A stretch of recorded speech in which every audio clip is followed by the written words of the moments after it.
right, welcome to Nitty Gritty, episode 50. 50. Really? Yes. You're What an episode honor. 50. You are It's a number big 50. deal.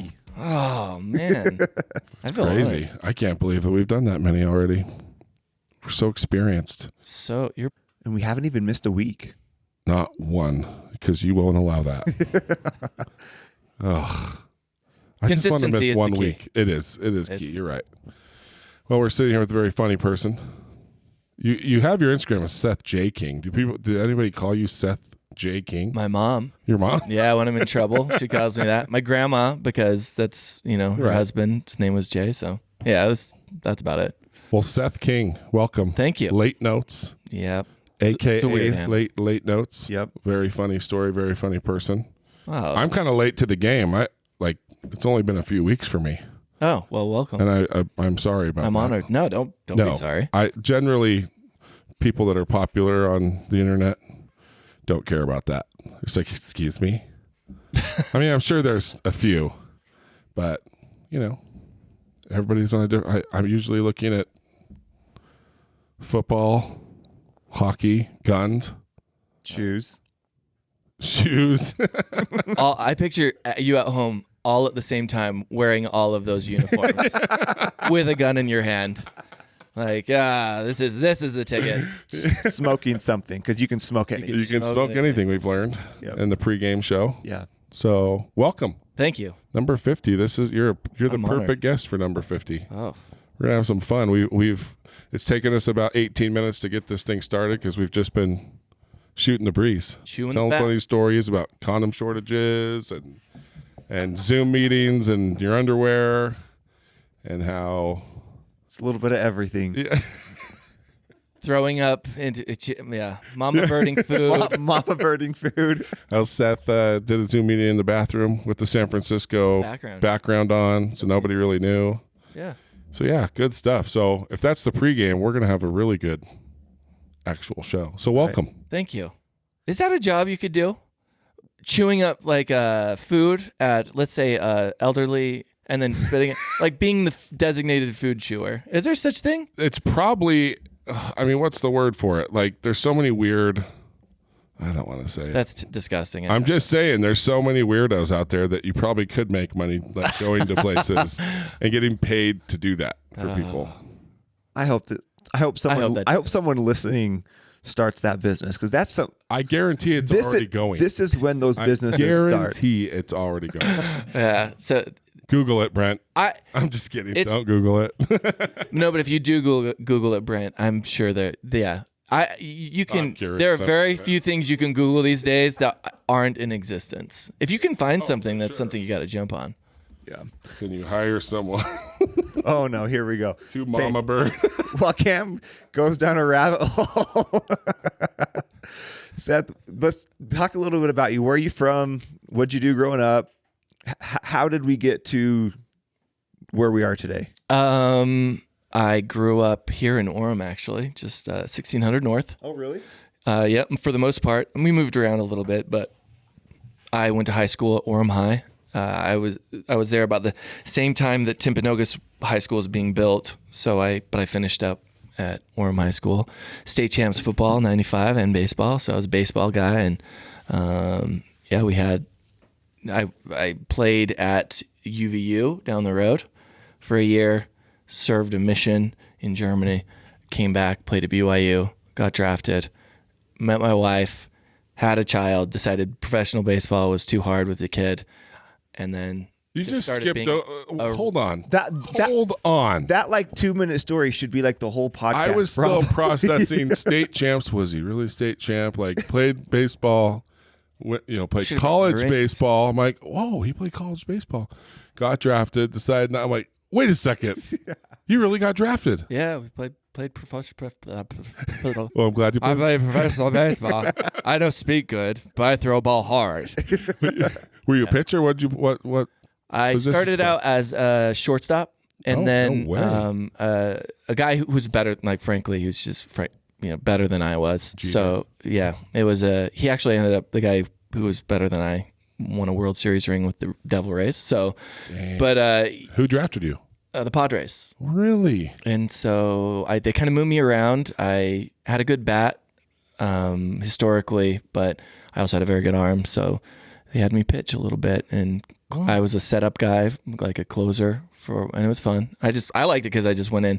It was like from Major League, Right, I right. just went in, through as hard as I could, and it went all over the place, and then I came out, and he usually was successful. So Unreal. So like AA, AAA, like where were you? no, I hurt my arm at the end of my long single A season, had surgery, and I decided I didn't really want to go back. Right. I could, but it just became. I had a child at the time, and It's amazing how that Yeah. changes perspective, right? Yeah, 6 months on the road doing something without your family Man. consistently. Especially baseball. Yeah, I feel like the grind on baseball is much more than other sports. it was. Especially single A, right? I mean, Yeah. you're bussing everywhere. Oh yeah, and you're at the ballpark at 10 a.m. because Yeah. it's a lot of skill work. Then pregame at 4:35 typically, and then Making the game at 7. $200 a week. Yeah, you're home at 10 p.m. It is so exploitative. It's ridiculous, but it's a fun business to be a part of. Do you still like baseball? You still follow it? I love baseball. I cannot sit down and watch a game on television. I'll catch pieces. I'm a big Cubs fan, so I'll catch the line afterwards and see if they won. I'll fly the W if they did. That's cool. Yeah, but I'm not. I watch the playoffs. You're a Sports Center baseball fan like me? Yeah, baseball's hard. Highlights. Oh, see, I mean, I played hockey my whole life, and until the playoffs, it's very hard for me to sit down and watch an actual game, unless it's like a rivalry, and I know there's going to be a lot of fights and fun stuff. But live hockey, I can go to a game every night, Yes. and I would love it. So I'm sure it's the same with baseball. Yeah, even with baseball, hockey's to me more exciting because and there's usually minus extra time things. It's finite, right? Right. Like a baseball game can go on. Oh man, baseball Forever. can The be last so couple of slow. years too, with some of these games. Yeah, Wow. it's like just call it. Ridiculous. Yeah. You've got Let's be a done. center fielder pitching. He's throwing 72 miles per hour to a pitcher hitting. This is just ridiculous. Yeah. This isn't good for anyone. Yeah, I can't watch baseball unless it's the World Series. And then something clicks and I can watch like every pitch. Yeah. Once it gets to Baseball the World playoffs are Series. pretty fun. Yeah. I'll Yeah. give it that. I think I have always wanted to do spring training too. I've never done that. It's fun. I think that like people tend to really seem to enjoy that. But yeah, but I do love playoffs. Yeah. The intimacy of spring training, the fact that you can kind of meet different players, see different players interact Right. with each other, it's really fun. I like that a lot. But then beyond that, I kind of take this sabbatical of watching until October. There's just so much too. Yeah. It's So many games. so many games. 162 games, Oh. 30 teams, whatever. It's absurd. Wow. But you can't change it because of the stat aspect, right? Everything would have an asterisk, and we can't have that. Let's keep having people spend some- 8 months playing a game. away Some from asterisks need to be handed out right now. family. Yeah. So growing up, was your family a baseball family? Like brothers, dad? I mean, did No. that just kind of come as part of the gig? No, my dad grew up he was a state champion and collegiate tennis player, very good tennis player. And so we grew up playing tennis. And I think that's where I learned to throw because it was just an extension. Like serving was just an extension of throwing. And one day, I think I was about 8 or 9 years old, one of my friends said, "Oh, you should play baseball with us." And it was in his front yard. And I liked it. I was like, "Oh, this is fun. I don't have to try to hit the ball over the net into a certain square. I can hit it as far as I want, and I can throw it as hard as I want. And who knows where it's going?" But yeah, that was Playing baseball is really fun. Yeah. I played baseball up through. I would have played in high school, just didn't have the grades for it. That was the first sport I quit, and it probably should have been the last one. Really? Yeah, dude. It was fun. So we were a game away from making it on TV for the Little League World Series when I was 12. wow. Sheesh. Wow. Yeah, Yeah, it you was should have fun. kept going. Yeah, it was a lot of fun. Yeah, That baseball's awesome. that's like baseball royalty. Those Little League World Series. Yeah. I didn't know. Like, homage. Like, bow down. You would have played Japan. You blew it. So Isn't that usually who's in it? of course, I feel Chinese like Taipei back then. Yeah. Yeah. I mean, that's crazy. I mean, I read something the other day that somebody said the number one baseball team in the world right now, and maybe it was a joke because the major leagues aren't playing, but with some team in Japan that's supposed to be amazing. Yeah. But maybe it's full of all of our major league players right now. I didn't really read that far. We just read headlines around here. You should be able to play baseball. Just spread out in the dugout, right? I think that you could social distance with baseball enough. It's so boring for the most part, and you're so far away from each other on the field. Right. Yeah. Just People just everybody sit outside the dugout, and you're good. So did you have any other brothers that played sports too? Yeah, I had 2 younger brothers, 4 younger sisters. Okay. We had a gaggle. My mom was trying to start her own island community, I believe, but we didn't have an island, just a little house in Orem. What is that from? A gaggle of something. What is that? Isn't that on a movie? I can't think of what it is. I don't know. It felt like there were kids everywhere. Gaggle. I remember thinking, like, yeah, I'm just a number. Just a number. Sitting out in the cherry tree in the front yard, just powering through, dark cherries in the summertime until I got diarrhea and thinking, my mom doesn't even know I'm out here. So, but yeah, I grew up in Orem. My younger brother, Eric, he's a great baseball player in his own right. He played at the University of Utah. He's a left-handed pitcher. But he was even more like, I got to pitch in college as a closer, and I started every game as a shortstop or third baseman. But he got to play the first 2 games of a series in the outfield and hit third or fourth on his team, and then he would pitch. He'd starting pitch the third game of every series.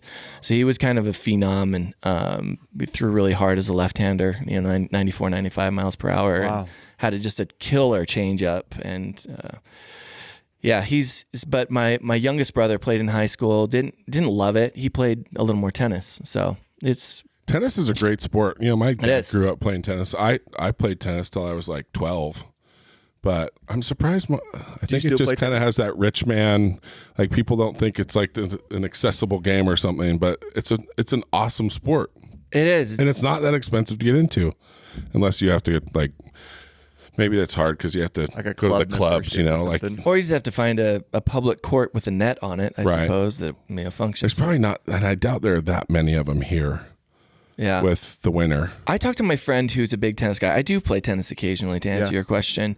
But I have a friend who's a big tennis guy, like does lessons, and he says it's a dying sport. Totally. It's a sport where, and it makes sense. Like you said, it's like a rich It's like man's golf, game. same thing. Yeah. But see, tennis, I don't know why tennis and golf, you can kind of say it's super expensive for clubs, really expensive to actually go play. But tennis, like you said, if you can just find a place with a net, you can get a decent racket as a beginner for $50. Yeah. It's interesting because he's talked about that being a dying sport, and it kind of begged the question in my mind, well, what are the growing sports? What are the sports that are kind of going to be coming up and replacing those, I guess, elitist kind of tall barrier to entry sports like tennis and golf? Right. And I was Lacrosse. Yeah, lacrosse is the new rich white man's game. Yeah. I mean, hockey's always been that way too. I mean, it's a really expensive sport. It is. Just with ice time and all the pads and skates. I mean, skates are a good pair of skates, $400 or $500. Yeah. So sticks are $200. So yeah, it's kind of tough, but yeah, tennis, that's weird. You'd think we could keep tennis going because it is an awesome game. Yeah. My 2 youngest boys, we were signed up for tennis lessons for them until this whole thing went down, and now it's like, okay, well, I guess we'll pick that up when it blows over. So when you decided to give up baseball, was it something that you had felt coming for a while, or was it like one day you woke up and it's like, yeah, I just don't want to do this anymore? You realize, I think the length of time, every day, you get 1 day off a month, especially in the minor leagues. 1 day off a month? 1 or 2, depending, especially during those summer months. Like, you're trying to get 120, I don't even know how many games in, but you're trying to get all these games in, and those 1 or 2 days off or so, it's like therapy. I'll bet. But I at the time, I was just overwhelmed at the prospect of going back for another season. However, 2 months after kind of hanging him up, I thought, man, what have I done? I need to go back, and because that imagination of You forget how bad it was almost. It's really hard for athletes when it's over, whether it's whether they choose to do that or not. That would have been a tough one because the what if, I would imagine. Yeah, the what if is the worst part. And then the worst part actually was probably 5 years after I left baseball, and I would go to a game and I would watch some of the people who were at the big league level. Right. And I was like, I am better than that person right now. Yeah. And Should I have never wasn't. had a kid. Right. Yeah. Dang it. I resent you, oldest daughter. And our relationship has never been the same. No, no, it's okay. It's my national champion sophomore in college dancer. So Whoa, she's a really? dancer. Yeah, she's an intense one. She probably told me. She probably looked me in the face. I don't know why I quit exactly. I can't like go back in time and be like, oh, this is why I hung up my baseball cleats.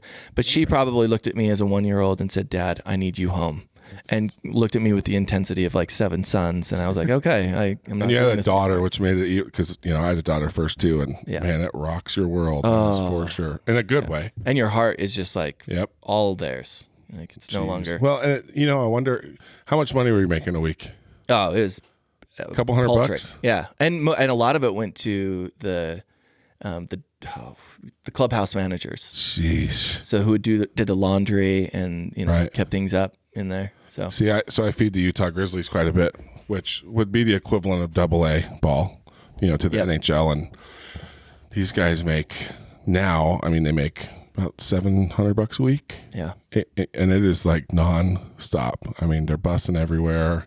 And, when this all happened, I was really surprised with their Avalanche, or the Colorado Avalanche is their affiliate. And you kind of expected the NHL guys to step up and help, cover their salaries for the next couple of months, and nobody did, man. Oh man, they all just got sent home, and so I imagine having a kid during that time, you're only making $100 or $200 a week. Yeah, and it's got to be like, man, I wonder if that was part of it, just needing to provide, or definitely a part of it. It is. There is an element of, oh man, how much longer can I churn this butter? Right. Well, and when you're playing sports like that, it's such a selfish endeavor is probably not the best way to say it, but you have to be very, self-centered. Like you really got to focus on baseball. And my gosh, I don't think I could have that kind of killer, because you are surrounded by every single person out there wants your job, is trying to like get up to the next division, get up to double A. Especially there, it is. Like every game is such high pressure for these minor leaguers. Every person you see is your competition. Everybody. And it's like one bad at bat, they're just like, oh, I'm stuck here for another 3 weeks. And like the irony is the people who usually make it are the people who take that one at bat and they're just like, whatever. Yes. I don't care. You got to loosen up. Yep. There's an element of like high pressure, but the more pressure you put on yourself to perform, the worse it usually ended up for you. Well, and back when you were playing, it's not like you had sports psychologists to work with either. No, it was just like, hey, your coach would come tell you, you'd say the F word in different ways to you a few times, and then you would have to like turn it up, or make some changes. But it's about the whole game. Like most professional sports, everyone's kind of at a similar level. They're the phenoms, they're the Alex Rodriguez's and whatever. Totally. Like they're the guys who are in the All-Star game, or going to be every year. But for the most part, everyone else is kind of it's the same level.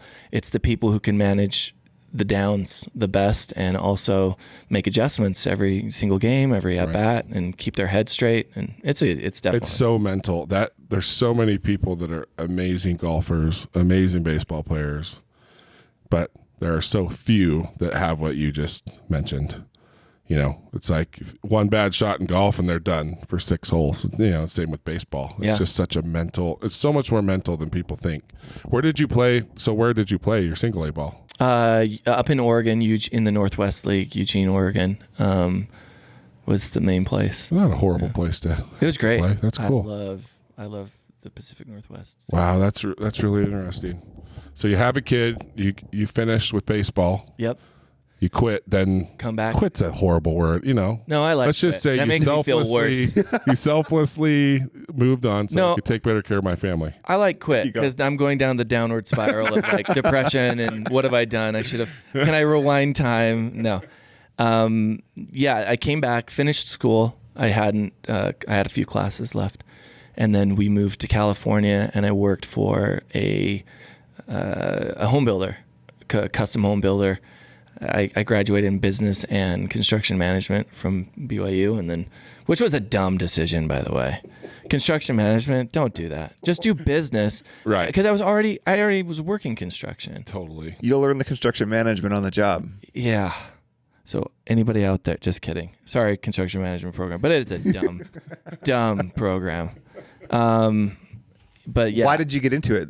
Did you want to be a builder? I was already, at the time building cabinets and furniture. It was kind of something I liked. I worked in different areas of the construction industry all growing up. And so, during the summer months to pay for, the school year.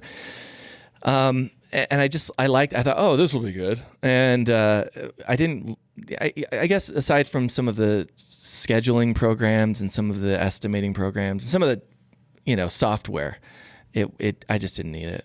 And a lot of people don't, but sorry out there. Sorry, professors. But yeah, I worked in California, and then it was right in 2007, 2008 that everything went to crap. I got a job back here working on the City Creek project for Oakland Construction, and then pivoted hard because the construction industry is one of those where the owners hold all the cards, and I saw some really good friends, because of their lack of business savvy, go out of business in the subcontractor world. And the owner, in my opinion, where they should have stepped up and said, or the owner representative should have stepped up and said, oh, that's a understandable mistake. We'll meet you in the middle. We're like, oh, tough. And now you can't make payroll. Good luck. And I hated that aspect of the industry so much that I left it. And I worked in the event land. I helped. I was one of the co-founders of an event called the Color Run. And then I helped create an event. Okay, hold on. Yeah. That is, when you say pivot, that's a pivot. It's a big pivot. I mean, going from like construction management to the Color Run. And you're talking like commercial construction. I mean, you were working for Oakland? Yep. Yeah, I mean, construction doesn't even really cover that. Yeah. That's a whole different word. More project management. Right. But it isn't as big a leap as you. I agree with you. It sounds like crazy, but really all an event is managing, a dozen or some odd contractors for the day, and then instead of for the duration of a project. So it's kind of like a condensed version of a construction project, really, if you look at it. Like you got your porta potty, you got your water, you got all of these vendors, you've got you're working with the owner or the venue host. But like the creative side, like how did you think like we're gonna throw the color? Like, describe what the Color Run was. So my friend Travis came to me and said, I've got this idea for an event. It was shortly after he went to, the World of Color and the Holy Festival in Spanish Fork.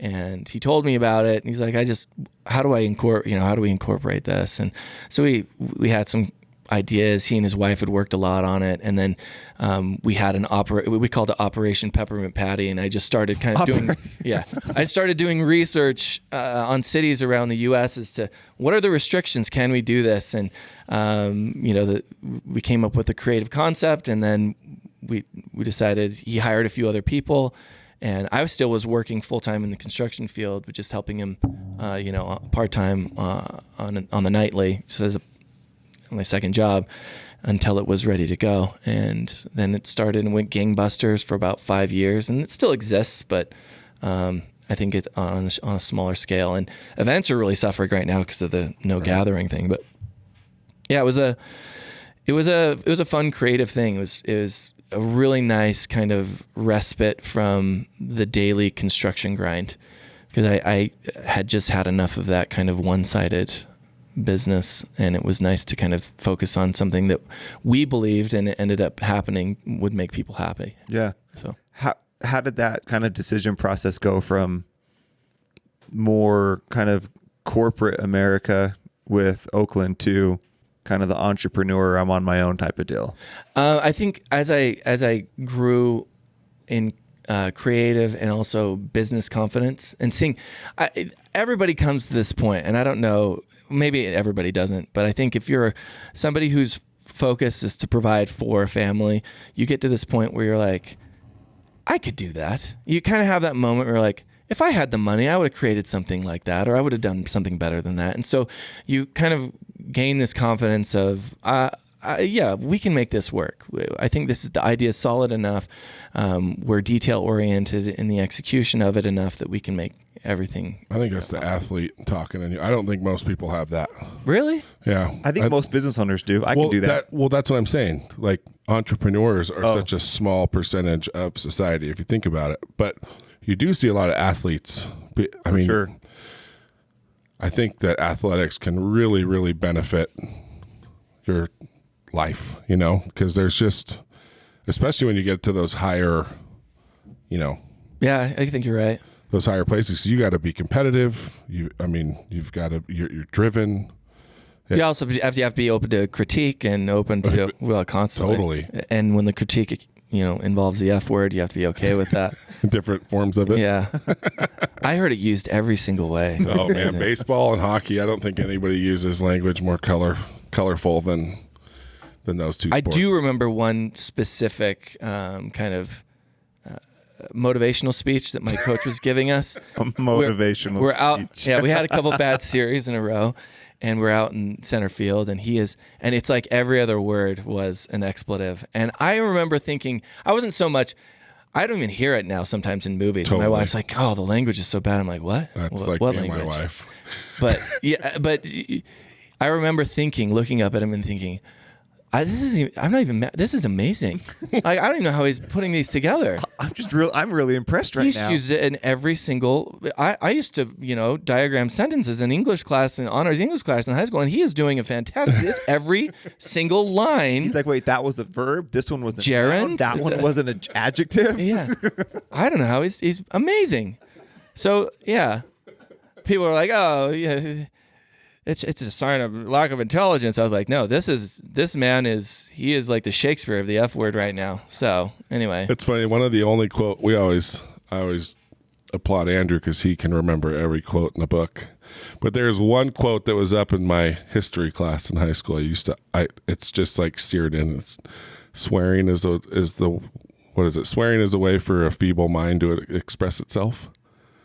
And I'm just like, I can't believe I remember that. Pretty good. But I'm not that weak-minded, and I enjoy a cuss here and there. So anyway, no, I've also read that it's a sign of intelligence. there has been some recent studies I'm just saying. So let the debate begin. Yep, that's why I'm drinking Parents now out as there. well. They say wine is good for. I'm just joking. You mother. That's why I'm smoking everything. So how long I did you smoke do everything. color run for then? I was there for about 3.5 years, and then I had an opportunity to go help out with a local. And this goes back to your point, where I do have entrepreneurial spirit in me, but then there's an element of like, oh, this is secure, this is good. I feel good here. It's also a great group of people. I went and helped develop the event called the Questival at Cotopaxi. Oh yeah. So From the color run, I'm now in this event space, and I loved putting on these kind of big parties. And I found myself helping kind of create and maintain and develop the Questival idea at Cotopaxi, which is a local, outdoor gear and apparel company. Right. So. See, Yeah. that sounds miserable to me. Like the organization that it takes, the stress. It's a drug. I wouldn't be very good at it. Oh, I would be so bad. Events are like a drug. This when you get up in the morning and you're like, I have so much to do, and it's 4 a.m. and the whole world's asleep, and you kind of feel this resentment towards everyone who's asleep. But then when you get it done, and like people are starting to enjoy your product, Right. you're like, huh. And you kind of have this it's like a drug. Totally. It's a little of adrenaline.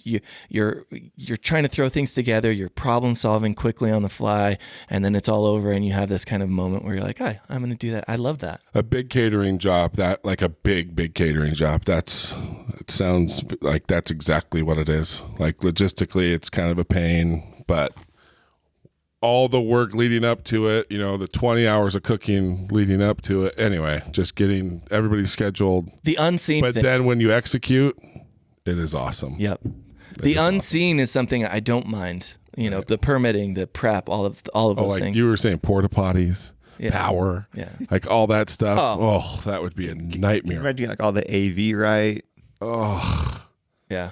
The stage and sound. Yeah. Yeah. It's the road closures. You've got people calling you at 3 a.m., all hours of the night saying, well, I'm at the intersection of blah, blah, blah, blah, blah, and I've got 2 officers with me. And you're like, I don't even remember this person. I don't know why he's calling. Anyway. So yeah, there are those moments of panic, but it's like a drug because afterwards you're like, I did it. right. It was fun. I want to do it again, which is What's been your favorite event that you've done? all of the events it's like McDonald's. They're all kind of the same product, but the cities is what kind of differentiates the vibe. And I loved every city I went to. Nashville is a wonderful city to do an event in. Nashville is one of the best. I love Nashville. Yeah, I loved it too. Memphis was fun. I tend to really love the southern states. I think the hospitality, the friendliness. I really also loved St. Louis. Was a really fun place to do an event with the arch in the background, like these picturesque things. Right.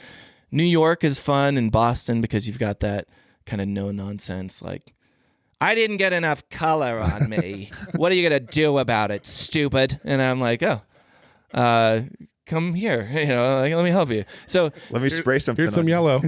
yeah, they all have different things that I love. I can't say I love one more than the other. And the best part about them was going and just interacting with all of these different kind of subcultural pockets of people and seeing how they live and the demeanor in these different areas of the United States and beyond. And it was a worldwide event, so there were people doing this everywhere. Paris, the Eiffel Towers in the background of so it's a. I think my favorite part was just like meeting the different people, but I can't put a finger on my favorite city. Every city.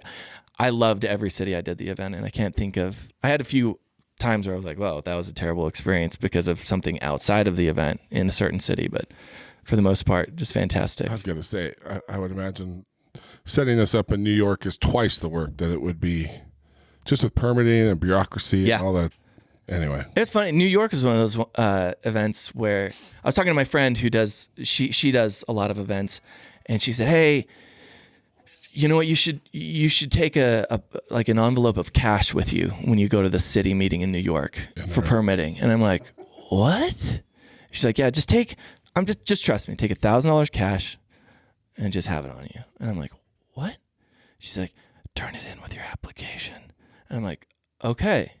And so I'm not saying I did that, but it's like this funny, like, oh, you got to grease the wheels thing. Right. And then you'd be through, San Francisco was also an amazing city to do. San Francisco is one of the greatest cities to do an event in, by the way. Just people, I loved everywhere I went though. It's so much fun. Seattle. I can't think of a city where I put on an event where I wasn't like, you this just is keep amazing. mentioning cities that are just like pure hell for me. Seattle, dirty. St. Louis, dirty. What's San Francisco? Ugh, place is gross. But yeah, I'm just a grump. Well, it's also a function of I have to clean the area before I use it, That's and then true. the people coming. It's just Well, people it's are an having extension of the fun. community, yeah, and they're having fun. And the That's exactly- backdrops. I mean, that's the thing. San Francisco is such a cool city, but they just need some more rules. We'll just say that. Ugh, I have things seared into my mind that I will never get out. And it was like 1 o'clock on a Saturday. Oh yeah, daylight. It's crazy. Ugh. I've seen multiple private parts of men in daylight hours in San Francisco. And it wasn't like I wasn't searching it out, by the way. I was like, No, hey, any private parts down this 100%. alley? So, yeah, exactly. So through all of these things in the events, when did you start kind of doing the Instagram world, or was that not happening at all during this time? No, that's a good. So my departure from the color run was kind of one of those downtimes of my life where I'm like, oh, I knew I needed to do something else. Like it kind of had run its course with me. I had a lot of fun, but we were all like, the company was kind of going through this evolutionary process, and I didn't feel like I really fit in there anymore. Even though one of my friends, lifelong friends, was still the president and still is the president of the company. I just kind of like, it's time to kind of part. So Was that hard? So we can remain friends. It was. Have you been able to stay friends? Yeah. Or has it been kind of awkward? There was a period where, it was awkward. Yeah. And I was going through some stuff and he was going through some stuff because businesses together with friends, it's hard. I don't regret it. I just, I wish maybe some things had happened a little bit differently. Yeah. But, so there's a 6-month downtime where I was like, I need to find my next thing. And in this down period, I became down. Like I literally was like, my wife, we had moved into a new house in a southern part of Salt Lake Valley. And when we moved, my daughter stayed at the junior high. She was my daughter, who is now in college. She was staying at the junior high. That this is all relevant to how Late Note started. I had to drive her every day, and she was a bear to wake up, and I was a bear to wake up in the morning because I'm like I said, like for lack of a better word, I was depressed. I was like, What am I gonna do with my life? It's that moment, it's the ebbs and flows of life, and my wife was like, you need to drive her to school. This is good for you, get you up and, active. And so I would drive her to school, and she was apathetic enough toward being on time that it kind of drove me crazy. Like if I'm getting up and I'm driving you to school, we're going to get there on time. I'm dropping you off so you have plenty of time to get to class in your seat before the bell rings. And she was like, and she was 14. She knew everything, obviously. Right. So, she's like, I need a late note. And I'm like, okay. And I'd write, please excuse Bella for being late. And then I'd date it, put my name and my phone number. Next day, same thing. I need a late note. And I'm like, you know what? No, I'm going to shame you into taking this more seriously. And so I started writing these absurd things like, sorry, Bella was late. She was curling her armpit hair with her iron, a curling iron. I bet the teacher was just like totally bright in their day. It's like, I can't wait for the next Late Note. Well, it worked because the first few days, I think I wrote, I wrote one. I was like, please excuse Isabella. She was chasing a frogacorn around the house. And I drew a picture of a frog with like a unicorn horn. And I was like, she never caught it, by the way. Frogacorn. Yeah, good luck, Bella. And I put my number at the bottom of the notes, my phone number, my cell phone number, just because they would sometimes call me like, did you really write this note? Right. And I'm like, yeah, I really wrote it. And it's hilarious. What did your daughter do with the first note? Did she read it before she got out of the car? She's like, why is it taking you so long? I was like, no reason. As you're over there like drawing a picture. Yeah, as I'm drawing a picture of a frogacorn, she gets it. She's like, Dad, I am not taking it. Everything in the back of her throat. I am not taking it, Dad. They will make fun of me. I was like, that is the intention. I don't want you to be late anymore. I don't want to write any of these anymore. And it got better. So her lateness became more sporadic, which was good. But that's how it started. And I realized my parenting tactic might just be to shame my kids into submission. And that might be what it takes to get them to respond to some of the normalcies of life. And like, this is what you do. You have to do it. Like, I'm sorry you have to go to school. Nobody wants to, really, like your age. I get it. It's not fun for everybody. You don't want to wake up at 4 a.m. and start smoking meat some days, but you do it because it's what you do. And yep. And you're good at it. So it's become my tactic. And that's what happened with carpool as well. Carpool was a little more, when I started dressing up in costume and taking my kids to school, that was a little more born from, I want them to smile. I want my daughter, because Sophia has she is so high strung. Well, both of my daughters are, but Sophia is just in this world of personal stress that I get. I would have the same thing. I would have these days where 0 for 4 in baseball, and then the next day I'm like, oh, I don't know. My team hates me. And so I would internalize a lot of things, and I could see her internalizing this first day of school at a new school. So she moved junior highs, which junior high is already the worst. Mm-hmm. And then you switch junior highs before your 9th grade year, which is how it is here in our school district. She was like, the weight of 10,000 people was on her shoulders, and I was like, what can I do? I went to my closet, and I have a lot of wigs and costumes because I'm a weirdo. Well, a serial killer. I don't know. Confession. Just don't dig for a pool in my backyard. No, just kidding. Or am I? was gonna say I can't wait to be on the Netflix series when this comes out. Making a in 5 years. murderer. It's Yeah, just after he's this in guy prison. Bear costume. But I went and grabbed. I had made a hat for my friend for the Kentucky Derby. He went to a Kentucky Derby party, and it was a top There's hat. so many questions I have right now. Oh, I'm weird. I make things. I'm an artist or whatever. Like that's kind of my therapy is art, and I'm making puppets right now, like legit kidding hand me. puppets. No, and I'm writing songs because I'm doing like a sarcastic children's show that it's going to be on YouTube soon because it's Oh like my gosh. it's absurd. amazing. But I made this hat and I'm like, okay, what can I do? What can I do? She's super stressed. I got to take her to school. And it was my turn to drive. So I'm like, and I grabbed the hat, I put it on, and I decided I was going to be Silly Wonka.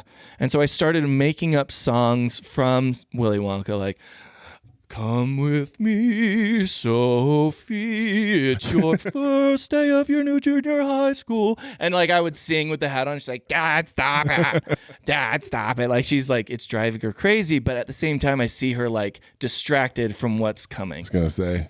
And so I put on the hat, drove her and her friends in the neighborhood, like our carpool group, to school, and sang some songs and made some jokes. And by the time she left, there was a smile on her face, and my Instagram following at the time was about 100,000 people were like, that was so cool. She totally changed from the beginning to when you dropped her off. Tomorrow you should be Doc Brown from Back to the Future. Or like they gave me suggestions, and all of a sudden it was like I had a list of characters who people were requesting a mile long, and so we just jumped in and we did it. So, and that was really fun. So that was born. It's still kind of, I did a few where she was like, I hate you for this. Well, I was telling that my favorite part of watching the carpool videos is watching her. Yeah. Because it's like, if you get her to laugh, it's like, okay, Yeah. that was really good. Because for the most part, it's just kind of like, oh, Dad, what's going on with this today? Yep. When I was the mime, she was livid because I didn't talk. I was just like, and I pretended at one point, like there was something obstructing the car and I had to get out and move it. And she's like, Dad, no. She actually kicks the windshield and cracks the windshield of the car. But I couldn't get in and be like, what have you done to the windshield? But I got in and I was like, and I did like a tear like motion, and I motioned to the window, and she's just like, don't even, I hate you right now. And so there's been a few times where she has absolutely despised it, but then now she talks about it, fondly. Yeah. So when you first got started, because I think the Frogacorn's like one of your first posts, right? Yeah, one or two, like first or second. Yeah, I think so.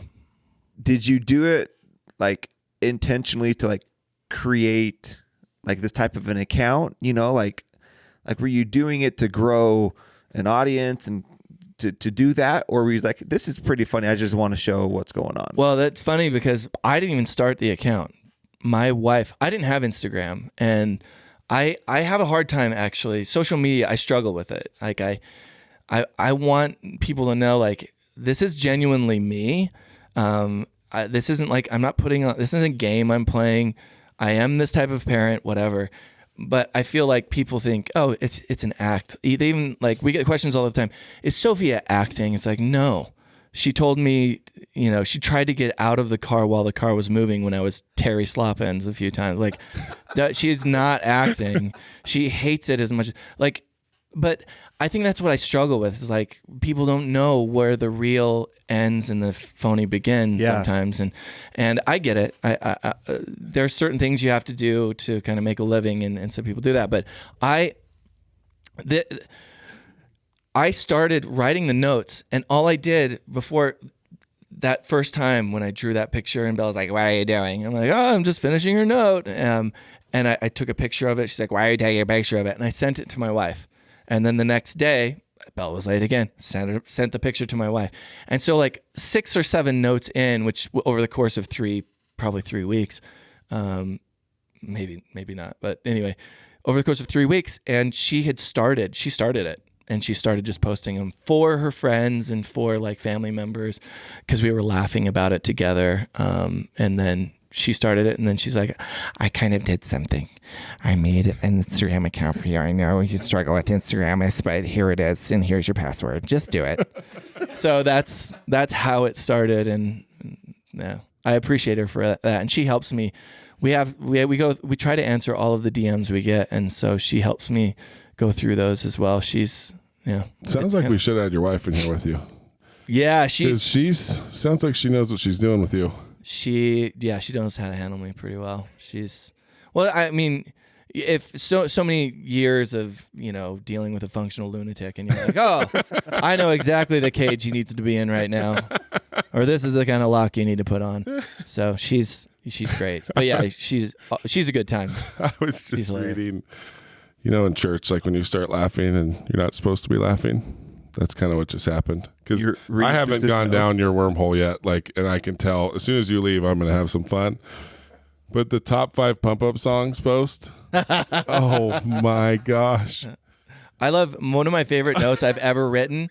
My son Carson was like, I don't know if he was taking a picture out of his sister's book, but he was 2 years younger. He's in 7th grade. And he goes to a different junior high school, and he's late. And I wrote him a note. It's my favorite, probably. Essence of Pubescence. Like I a boy band. I was like, he's having his boy band practice, Essence of Pubescence.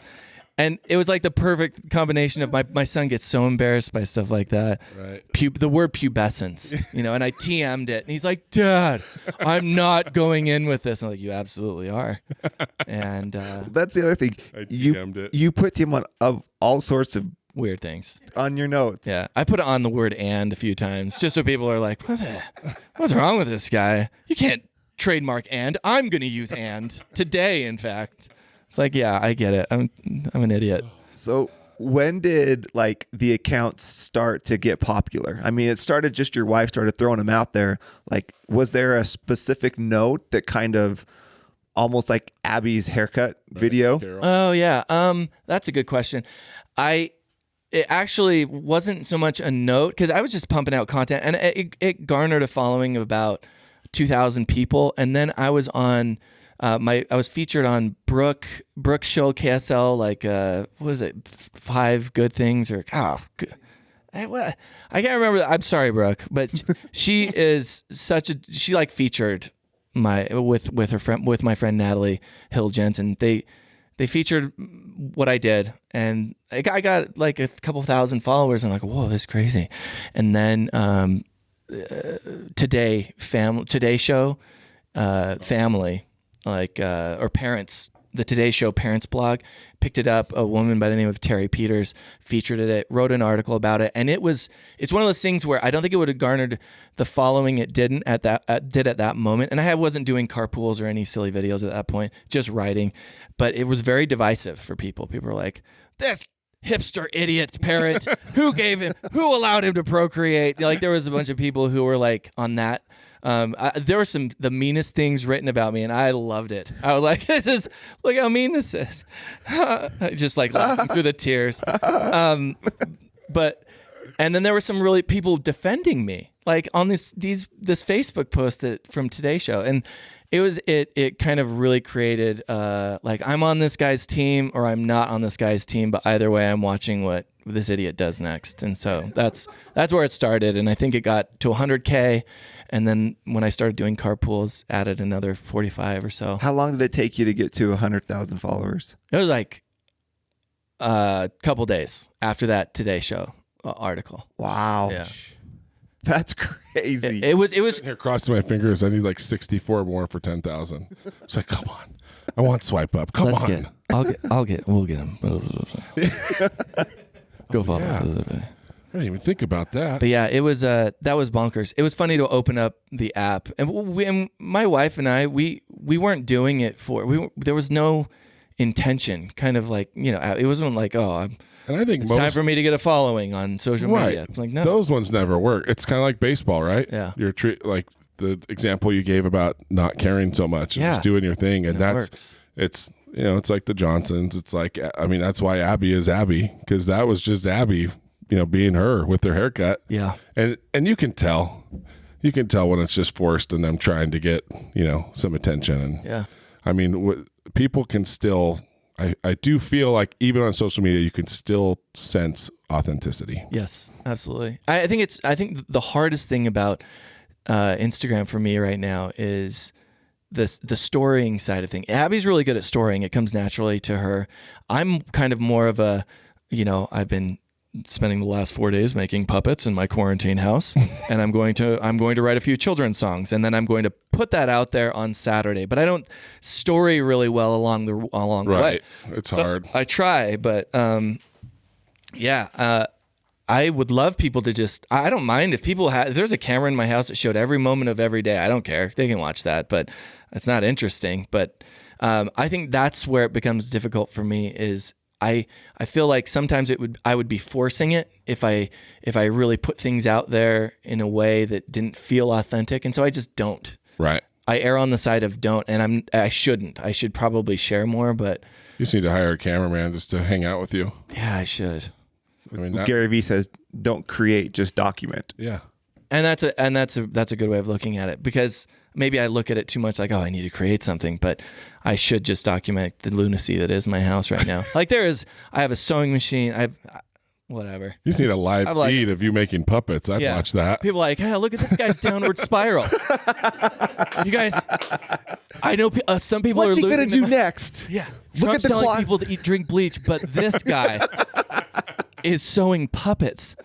And he chose the wrong color fabric so they look like big flesh-colored worms or something else. Anyway. Like Abby's thermometer. Yeah. Yeah. Listen, people watch live feeds of like eagle nests, right? Yeah, I've been guilty of that, though. Totally. There's a But I'm street in just saying- Germany that I watch live all the time. I'm like, oh, I lived there. Oh, live feeds are kind of cool, like Pebble Beach.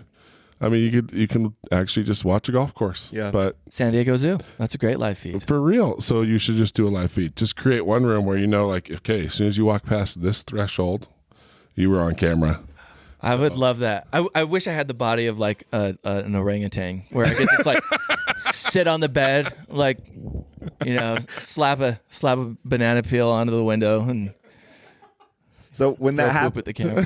when that happened with your account, did the business side of you, were you like, okay, I'm going to turn this into a business, or is your Instagram not? It's still not a business. Not a business. Like I do promotional posts for Yeah. things that I think are cool, or people that reach out and say, hey, we love your feed. Only if they let you mama feed. What is it? Yeah, Mama Bird. Mama bird. Mama bird. Like, instead of a contract, you'll come over and I'm going to chew up a granola bar and then Mama Bird it into your mouth, and that is our contract. No, I'm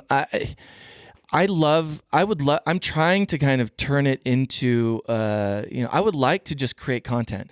I want to do like a kind of a sarcastic puppet show YouTube channel that both kids and adults can like. Kind of like Pixar. You watch a Pixar movie and you're like, there are things that I like as an adult, Yeah. and are funny, and I really enjoy this. Yep. And there are things that the kids like, and there's a lesson at the end. I would love to do stuff like that, Yeah. full time. And right now, I lost my job recently because of this madness, which it kind of felt opportunistic by my old company to be like, oh, well, it's been a couple days. We haven't, it's time to let everybody go. It's like, okay. And so that wasn't the right fit, but yeah, I would like to. I just don't know how to do it in a way that makes people lets people know that, hey, this is still me. I am getting, paid by this or that company to promote this, but it's still me, and I'm still going to create content for you all. I think that's the hardest, is when it goes from like doing it for fun to getting paid. Like once money's involved, like the psychological battle of that is hard. Yeah. Well, for me, but I it think is. if you're representing products that you really use, Yes. I think if you're just a little bit choosy on those, Yes, that's exactly And what it's- we're trying to do. right? Well, and I think it'd make it's it just the easier. battle in general. I think of the first time that you charged for barbecue, Yeah, or no, the first time I charged for right, advice. right. Right? It's like, hold on, you have to pay me for me to Yeah, you think. got to value yourself. Like we've talked about that Yeah. a lot with guests, like putting a value on your own. So that's always like that turning point of how can I do this, and how can it still be me? Well, I'm it's all- not a sellout. Totally, it's all imposter syndrome. Because I'm Sure. sitting here like I don't even really know you, but I'm sitting here going, I'll buy a ticket right now for your puppet show. Like I want in. Like I can't wait. Just your from what I know about you creativity, now. like you could. What would be awesome is you could create these puppet shows to have really hard conversations about Yeah. stuff with kids, but Anxiety. you could make it fun and enjoyable and like it would reach them as opposed to mom and dad sitting down and this is how you have to. That's exactly you know what I'm I mean? hoping. That's exactly what I'm hoping. Phallic Baldwin, that the puppet you just made, right? That is a perfect name for him. I can't wait to show you a picture of him after we're done. Well, this is what My wife just says, make sure you put 2 eyes on it. Make sure it has 2 eyes. She said it like 4 times. I'm like, yes, I know. It's going to have 2 eyes. Why are you saying, oh, okay. But that's the idea, is to tackle tough issues with humor. Yeah. Like, I have anxiety. I've whatever diagnosed. I know my daughters do as well, even though we haven't necessarily taken them to the doctor and said, hey, do you know why my daughter is peeling off her skin in the middle of the day in history class? Like, we know what she's going through. Right. And so it's one of those things I want to address with younger kids so they know that, hey, you're not weird. This is something a lot of people deal with in different ranges. And, extreme or on the low end, it's important that you're not weird. It's something that a lot of us, most of us, and think all of us deal with in some way. And so I'm hoping to normalize some of those stigmas or taboos that maybe are out there. And then also, I don't know I want to take things that are generally considered negative things and then try to shine a positive light on them. So, maybe it's Donald Trump. Like a lot of people, he's a very divisive person for certain people. Right. But I want to be like, well, look at his beautiful golden hair, and how it's like the hair of a cornstalk. And he loves so much. He's been married to multiple women. And he loves to. He doesn't mind being recorded. Like, here's some positive things about somebody. I want to take things. I know there's some things that we can find positive from this Corona situation as well. I think a ton of positive will come from it. It's really bad, but look at what's happening for you. Yeah. If you take a lunatic. That's what I'm saying. Yeah. But you yourself just said maybe it wasn't a great fit anyway. Yeah. So blessing in disguise. No, and that's absolutely what I'm saying. I think a lot of people, the restaurant for me, I hadn't opened the drive-thru. I didn't have the balls to do it. Like, that drive-thru window has been sitting there for a year doing nothing. And there's nothing like a pandemic to force me to open it. And now I've got it. And I've had to become like leaner and meaner than ever as far as the business side goes. Yeah. And so once we, all this ends, it's still scary, but there's going to be a lot of good that comes from it for me. I agree. Well, that's been the fun of the podcast, is trying to tackle some of these taboo topics, right? And make them open and normal and have conversations about them. Something else that, as you talk about that, this is exactly what Kobe Bryant was doing with the Punies. Totally. Yeah. He had all the puppet shows. He was trying to have hard conversations through entertainment, through puppets, because it's not real, right? And so it's easier maybe to digest coming from a puppet. Yeah. So it'll help a lot of parents too. It's awesome. Because a lot of parents really suck at communicating with their kids. That's a hard conversation to have too. So yeah, I think there's a whole lot of good that can come from that, and it'll be fun. Yeah. I'll definitely have some laughs with it for sure. Like showering in PE. That could be the perfect part for Phallic Baldwin. Yeah. Junior high. Yeah. Why do you? Yeah. Junior high is Junior high. It is a war zone, man. Like, you hear about the story. It was always bad, but you hear the stories from now. You're giving middle schoolers social media now. Oh, geez. Like, let's just give them more platforms to be absolutely horrible to people with. Yeah. My kid will not have a phone until they are in high school. Well, that's another or thing. social media at least. That's another thing I want to kind of tackle is in school there are classes for all of these things, and they're even kind of getting more into those classes for real life skills. Like, this is how much a water bill typically is a month for this size of home. Right. But nobody's teaching kids but other kids how to use social media. Yep. And parents usually don't sit down and be like, hey, if you post a picture of your butt crack, it's going to be there forever. Yep. But they should. Parents should say. And so that's another thing I want to tackle is like, how do I use this? What do I, is this appropriate? Should I say this? You think of the audience that to be able to do something that, like you said with Pixar, like there's a lot of these, like Shrek was to me the first example of that, where a lot of times you take your kids to a movie and you're just like, oh, this is totally for them. Yep. But now they're getting really good at, Toy Story and Shrek, all these movies that I have just as much fun watching as my kids. And so to that point, like these videos can be just as instructional and fun for the parent as they can be. For I the hope kid, they have to be. right? Yeah, they have to be. And I mean, what an interesting. I need audience. the parents to be sitting with their children laughing. Well, and they need to learn as much as the kids, because that's, like you said, there's such a, what's the word I'm looking for? I mean, even though we've been around for social media, we have no clue. Like TikTok, Snap, like parents don't know what their kids are doing, nor do they know how to really check on it. And so yeah, exactly. I think it'd be good for them. So I agree. There's one thing we kind of brushed over that I want to know more about. Where do all the costumes come from? And do you just have like a closet of costumes? No comment.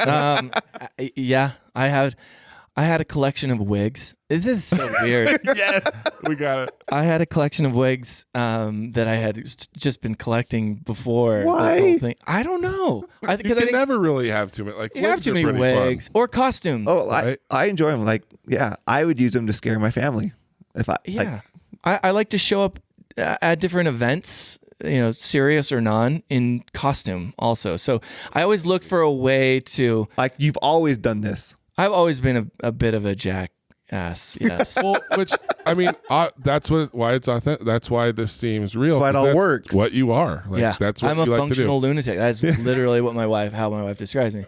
But I had a bunch of costumes that I just been collecting over the years, and then when this whole thing went down, people started sending me costumes and dropping costumes off on my porch and saying, you should do this. Here's the costume. And I'm like, okay, all right, we're doing that. Wow.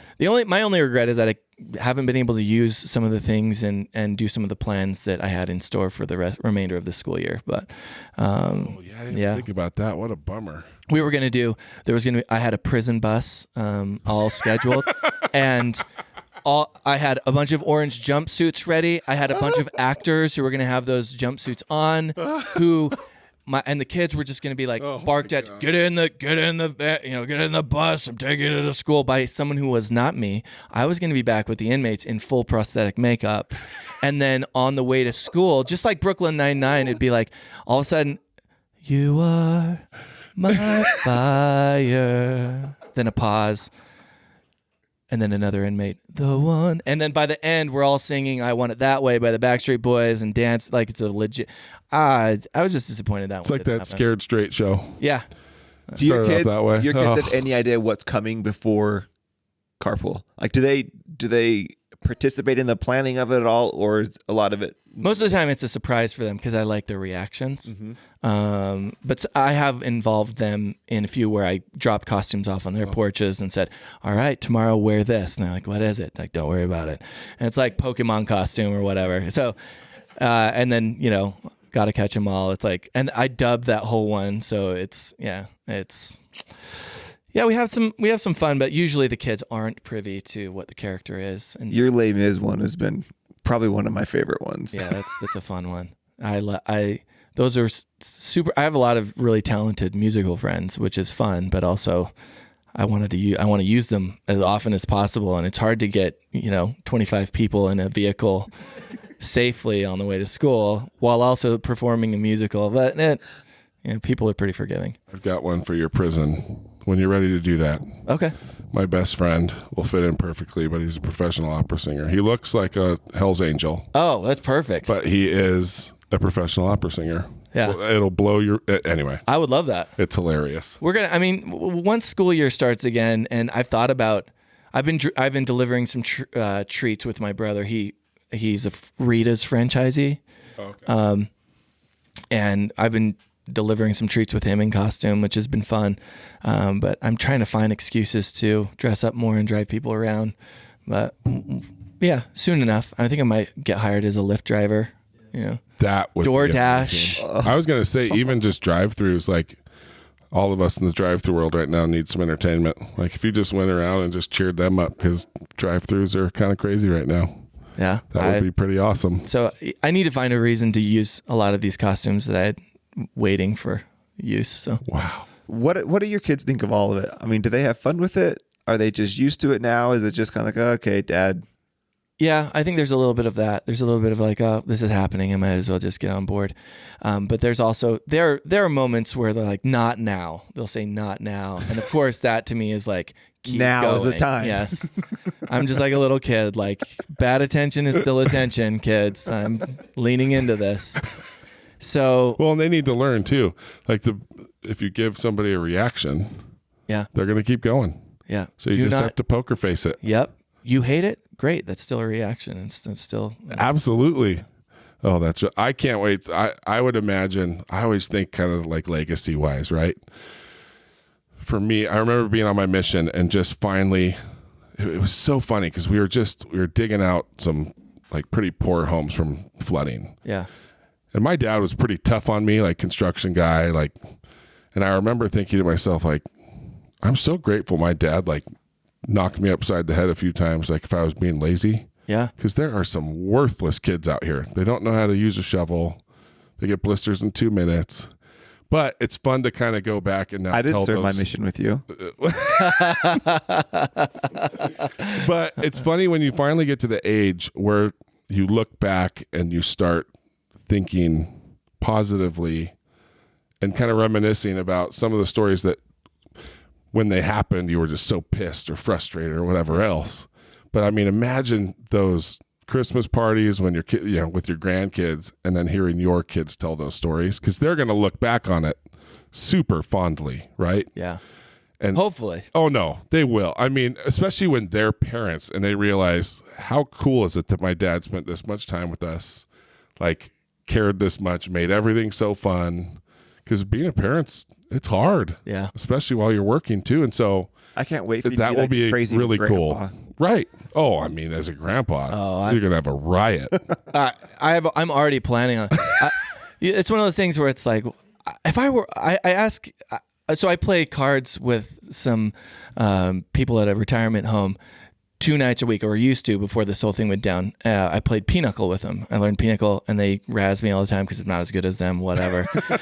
But I always ask them. I ask them questions like, "Why don't you guys just why don't you just stealing constantly?" And like, put things in your pocket when they like ask you, like, "Oh, I'm just old," and just have fun with them, and then be like, "Just kidding. I wasn't gonna steal it, but you totally would have let me because I was old, right?" And then like, those are the things like, "Oh, forgot my pants." I was like, "How come you're not constantly doing things like this?" And one of the guys, his name's Arnold. He was like, "Well, I actually forgot my pants once. That's not funny." And I'm like, "Oh."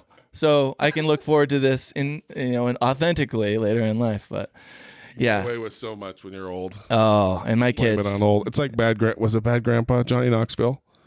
Oh my gosh, Haven't seen it, but he probably a gets little away. over the line, but there were some really funny parts. Because you're right, when you're old, they just kind of let you do whatever. Pass. Oh, Pass. that'd be funny. Do you find your kids like wanting to like do their own stuff, like go and dress up and go prank someone or go make a funny video? Like, Oh, are yeah. they getting to that? Not the girls. Not so much. They're still in this kind of hyper self-aware phase, right? Where it's like, how does my face look? Is it good? And my son Nolan, my oldest boy Carson is a little more timid. He's funny, but he's very like get to know him and then he's funny. My middle son Nolan he's the kid who, like, I did Terry Sloppins at home a couple weeks ago, and he was Jerry Sloppins. He was so he wore the same prosthetic makeup and face stuff that I was wearing, only a miniature size. And he's into it. He's a performer. He did an Is he the middle kid? he's the middle boy. Okay. But he's the second to youngest. Right here. Yeah, that's him. Oh, Do you do your own makeup? Sure do. You can't I tell. was going to ask that question. Oh, my God. Yeah, I've gotten good at makeup. Well, okay at makeup, and then some of the face painting. I'm really good at doing like Kiss face paint. I'm going to say that Gene Simmons face paint was impressive. And my Joker face paint. I've done mime has become kind of secondhand as well. So, but he's into it. Okay. And my youngest boy Liam is also kind of getting into it, but a little kind of dipping his toes in the water. But Nolan he said the other day he was being asked questions on Instagram, my Instagram story, and they said, what do you want to be when you grow up? And he said something ridiculous like a surgeon. And I'm like, good for you, but you are not a surgeon. Unless you're going to be like Patch Adams, the type surgeon, you need to go be an actor. Like, I wish my parents would have recognized, like, this guy, this kid is very special. Like, he's very unique. He is probably going to drive a woman crazy later in his life, or a partner crazy, but we should put him in acting class or something. I wish my parents I'm trying to recognize that in my children a little better, but it's funny. They're all unique. So he's probably the one that's most. What's been the one thing that's happened that surprised you through all of this? That the messages that people will send me, that's like, hey, I need it. I need your humor, and I need this right now. Like the kind of the heartfelt, because I am just like, I'm being an idiot, and I want people to laugh. I'm not doing things so people can be like, well, I hate it and I hate you. I had, that's, I guess, a reaction, but it's not the reaction I want. So it is surprising though to me when people are like, this was better than my latest therapy session. I'm like, what? I literally dressed up as a bear and danced around, and they're like, yes, thank you. And that means a lot, because I'm like, I had no idea that this was as impactful for people as it has been. But it goes to show kind of the divine power, if you will, that humor has. And I think sometimes people, they don't take it, I'm not saying they take it lightly, but I think oftentimes there's this idea of like, well, don't be too irreverent, don't laugh too hard. Like that's, we want to be professional. Where I'm like, well, no, this is a God-given kind of attribute that people need. They need to laugh. They need, it's a release. It's a therapy. And so I'm far from calling myself anything but just an idiot who makes some funny videos. Functional lunatic. Yeah, functional lunatic. And emphasis on fun. But like, I think it's good. That's been surprising to me to see that people are reacting in a way that's like this. I needed this. This is much appreciated. And I'm like, oh, That's awesome. I don't want to go too deep spiritual here, but I mean, it really is kind of the parable of the talents, right? Like, we're all a part of a puzzle, and that humor stuff is huge. I hate that whole, if you're laughing too loud, it's irreverent or whatever else. I mean, it's so important, especially if it's clean. Yeah. Like it is. I always have so much respect for clean comics because it's harder. It is. It is a lot harder. So for you to be able to do what you do and be able to impact kids up to their parents, that's a gift. Yeah. And it needs to be shared. I appreciate that. For sure. So just in case anyone doesn't know, Late Notes on Instagram. Oh, I yeah, can't it's the wait for weirdest this to be handle. over. I know. At Late Notes. I can't. I'm going to go down the wormhole. Like, And then you have a YouTube channel, right? Yeah, I think it's the same thing. My YouTube, I don't know what I'm doing on many other social media platforms at all, but we're trying to put things there just because a lot of people are like, I don't have Instagram. Like my mom doesn't even know what a story is. Right. I'll go watch my stories. And she's like, huh? You wrote a story? Did you mail it to me? It's like, oh, Mom. But anyway, so yeah, YouTube Late Notes, Instagram Late Notes. I have a TikTok as well. It's mostly my kid Nolan dancing, but people tell me I had to have one. So I need to do better at a lot of them. Like I said, sometimes I'm just like, oh, they'll see me when they see me. There But you go. I need to document more.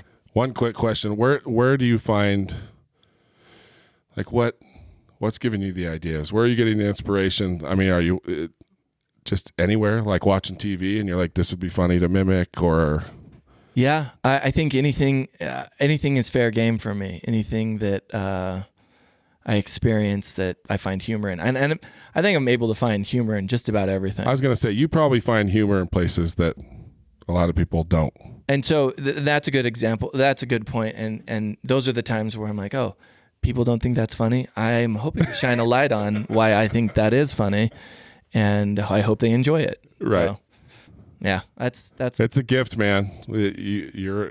you're a gift. Like, it's very cool. I appreciate it. I don't feel like I'm a gift. Gift in German means poison, so I guess that's how you look at it. You are poison to me. Thank you. I am poison. Well, thanks so much for coming on today. It's been a ton of fun. Oh, man, Oh, I thank needed you. that too. That was, I haven't laughed this hard in a podcast in a long time. Oh, thank you. Well, I'm honored. This is very, very fun. Thank you for having me. You guys are awesome, and I love your podcast, and I love your food. Thank you. Yeah. We'll send you home with some. Bam Bams. 1708 South State Street. Wow. Normandy. Whoa. It's impressive. Drive-thru's open. That's actually the address. Drive-thru opens at noon. What is it? 11. 11. It's open now. But it's fine. Sometimes we like it when people come at noon and not 11. Give us We're some a time. little bit slow. Noon? How about 11:30? Yeah. Come by 11:30. Good compromise. Yeah. All right, man. Thank you so much.